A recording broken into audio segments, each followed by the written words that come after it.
Bismillahirrahmanirrahim. Calculus with analytic geometry for BSc and for BS honor students. Bismillahirrahmanirrahim. Plane curves 1, chapter number 6. Inclination of a line. Inclination of a line. जी ये हमारे पास origin है, ये line x axis या Y axis. एक line L है जो angle बनाती है theta with positive side of X axis. The angle theta which a straight line makes with positive direction of x axis is called inclination of a line। Bhaijaan जो line angle बनाए उस angle के लिए उस angle को क्या बोलना है? इंक्लिनेशन। एक लाइन जो positive side of X axis angle बनाए उस एंगल को क्या बोलना है? इंक्लिनेशन। और एक्स एक्सिस का जो इंक्लिनेशन होगा वो 0 डिग्री होगा और वाई एक्सिस का जो इंक्लिनेशन होगा वो 90 डिग्री होगा। भाई inclination of X axis is 0 degree और inclination of Y axis 90 degree. Next, slope of a line. If theta be the inclination of the straight line, भाई थीटा क्या है? Inclination of straight line. Then tan theta is called slope of the line. भाई then tan theta is called slope of the line. तो slope of X axis क्या होगा जी? Tan 0 ji, slope of X axis का tan 0 और tan 0 का 0 0। भाई theta is the inclination of line, then tan theta उसका जो इंक्लिनेशन का टेनर ले लेंगे तो भाई क्या बनेगी? Slope of a line. Slope of X axis का टेनर 0 डिग्री और टेनर 0 का 0, तो एक्स एक्सिस स्लोप का 0 जी। भाई स्लोप ऑफ वाई एक्सिस का होगा टेनर 90 और टेनर 90 का इन्फिनिटी और वो अनडिफाइंड भी बोलते हैं। स्लोप ऑफ वाई एक्सिस का होगा इन्फिनिटी या अनडिफाइंड। बैरून मुल्क स्टडी के लिए आप हमसे रब्ता कर सकते हैं जी। ये बड़ा प्यारा नोट है जी। Let equation of the curve is y is equal F of X. भाई ये हमारे पास कर्व है, इसकी मसावात है y is equal F of X. ये ओरिजिन, ये एक्स एक्सिस या y एक्सिस, ये कर्व है, इसकी मसावात है बराबर y over X. Take any point p on the curve, एक पॉइंट p ले लें on the curve and draw a tangent line, और टेंजेंट लाइन ड्रा करें एट p के ऊपर। फर्स्ट कर लें ये एंगल क्या हमारे पास जी? अल्फा है। भाई ये एंगल क्या है जी? अल्फा। भाई let alpha B the inclination of the tangent line. भाई ये जो इंक्लिनेशन बन रहा है वो अल्फा बन रहा है। तो then slope of tangent line at P क्या होगा? Slope of tangent line at P या slope of curve at P वो बराबर होगा टेन अल्फा, या इसको dy by D X at P बोलेंगे। भाई इसको dy by D X at point P जी। भाई जो लाइन एंगल बनाए ये टेंजेंट लाइन एंगल बना रही है अल्फा, इसका टेनर ले लेंगे तो क्या बन जाएगी? स्लोप ऑफ टेनर लाइन। इसको slope of curve at P भी बोलते हैं और टेनर अल्फा, या इसको simply D Y by D X बोल सकते हैं जी। Relation between polar and rectangular system. भाई relation between polar and rectangular system जी। भाई ये कुछ बेसिक डेफिनेशंस हैं। Relation between polar and rectangular system. भाई हमारे पास ये ओरिजिन है, ये लाइन एक्स एक्सिस, यहाँ पे कर्व है, उसके ऊपर एक पॉइंट है आर थीटा और X comma Y. R theta से मुराद है ये वाला फासला डायरेक्ट डिस्टेंस आर, और ये लाइन एंगल थीटा, इसको बोलते हैं पोलर कोऑर्डिनेट्स। और एक्स कॉमा वाई इसको बोलते हैं रेक्टेंगुलर कोऑर्डिनेट, ये वाला फासला एक्स और ये वाला फासला वाई।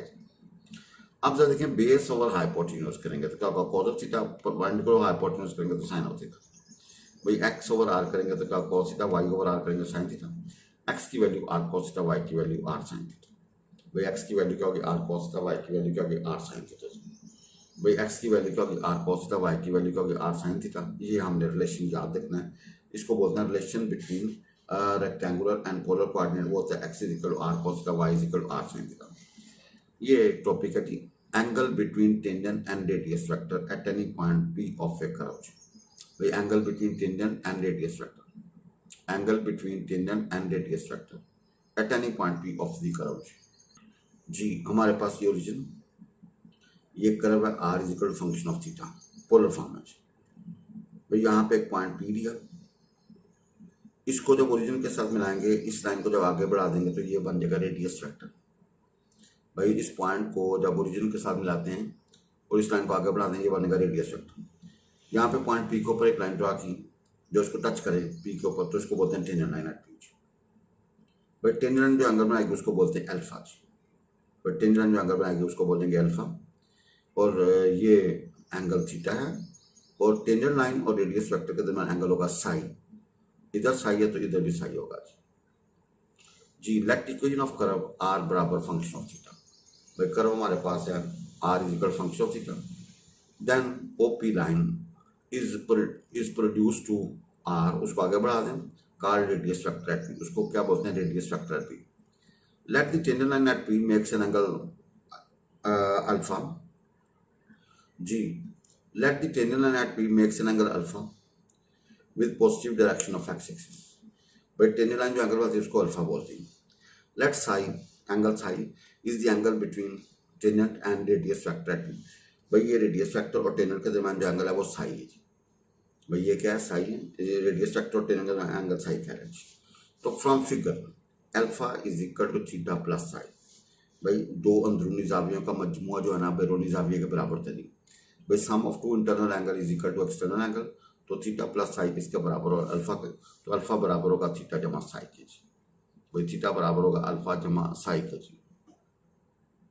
बिस्मिल्लाहिर्रहमानिर्रहीम। इसराफ, इस्लाम में जहाँ एक तरफ बुखल और कंजूस की मजम्मत आई है, इस्लाम में जहाँ एक तरफ बुखल और कंजूस की मजम्मत आई है, वहाँ दूसरी तरफ इसराफ या फजूल खर्ची को भी नापसंदगी की निगाह से देखा गया है।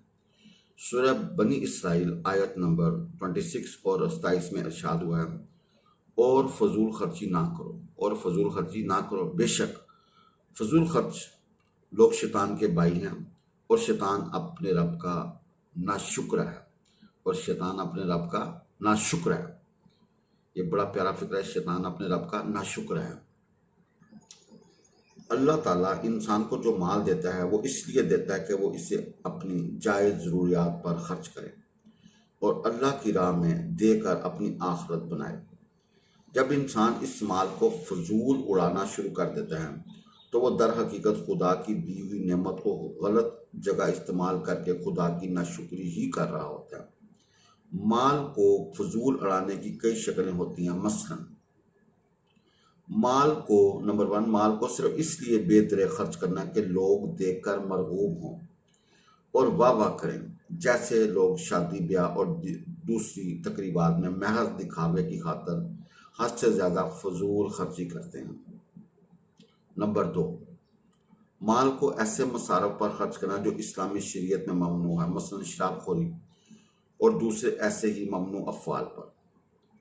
नंबर 3, रहने सहने, पहनने और ओढ़ने और खाने पीने का मेयार अपनी आमदनी से ज़्यादा बुलंद कर लेना। इसका कुदरती नतीजा ये होता है कि या तो इंसान कर्ज के चक्कर में फंसा रहता है या हराम ज़राए से आमदनी बढ़ाने की तरफ माइल हो जाता है। वाज़ेह रहे कि अगर अल्लाह ताला ने इंसान को इतना दे रखा हुआ है तो वो खाए, अच्छा पहने और अच्छी तरह रहे सहे, तो इसे वैसे ही रहना चाहिए। ताहम इससे इतनी अक्ल होनी चाहिए कि खुदा की दी हुई दौलत को आग लगाकर तमाशा ना देखे, ना इसे दिखावे और तकब्बर का जरिया बनाए। हजरत उमर बिन शुएब अपने बाप के वास्ते से अपने दादा से बयान करते हैं, वो कहते हैं कि रसूल खुदा सल्लल्लाहु अलैहि वसल्लम ने फरमाया, नबी करीम सल्लल्लाहु अलैहि वसल्लम ने फरमाया, खाओ और पियो और खैरात करो और पहनो जब तक कि इसमें फजूल खर्ची या तकब्बर की आमेजिश ना हो। इब्ने माजा में यह हदीस मौजूद है। इब्ने माजा में यह हदीस मौजूद है। नबी करीम सल्लल्लाहु अलैहि वसल्लम ने फरमाया, खाओ और पियो और खैरात करो और पहनो जब तक इसमें फजूल खर्ची या तकब्बर की आमेजिश ना हो। इब्ने माजा में यह हदीस मौजूद है। दोबारा मैं इब्ने माजा की यह हदीस पढ़ता हूँ। नबी करीम सल्लल्लाहु अलैहि वसल्लम ने फरमाया, खाओ पियो और खैरात करो और पहनो जब तक इसमें फजूल खर्ची या तकब्बर की आमेजिश ना हो। इब्ने माजा में यह हदीस मौजूद है। अल्लाह ताला हम सबको तंदुरुस्ती, सेहत और ईमान वाली ज़िंदगी दे जी, हदायत वाली ज़िंदगी दे और रिया से बचाए। कुफ़ार मजलिस की दुआ पढ़ लें। सुब्हानकल्लाहुम्मा व बिहम्दिका अशहदु अन ला इलाहा इल्ला अंता अस्तगफिरुका व अतूबु इलैक।